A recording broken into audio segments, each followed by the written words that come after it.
बघत आहात उमेश 24 चॅनल. अमरावतीच्या चांदूर रेल्वे परिसरातून एक धक्कादायक बातमी. एका 24 वर्षीय तरुणीच्या क्रूर हत्येने खळबळ उडाली आहे.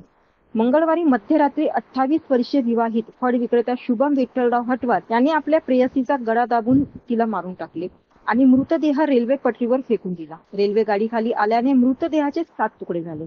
पण पोलिसांनी अवघ्या 12 तासातच या गुन्ह्याचा छडा लावला. शुभमला अटक करण्यात आली. त्याच्या पत्नीनेही या कृत्यात सहभाग घेतल्याचे तपासात उघड झाले. ही तरुणी पतीपासून वेगळी राहत होती आणि कपड्यांच्या दुकानात काम करत होती. वर्षभरापूर्वी तिची आणि शुभमची ओळख प्रेमात बदलली. पण लग्नासाठी दबाव वाढल्याने शुभमने तिला संपवण्याचा कट रचला. मंगळवारी रात्री तिला घरी बोलवून गळा दाबून मारून टाकले आणि मृतदेह रेल्वे मार्गावर फेकला.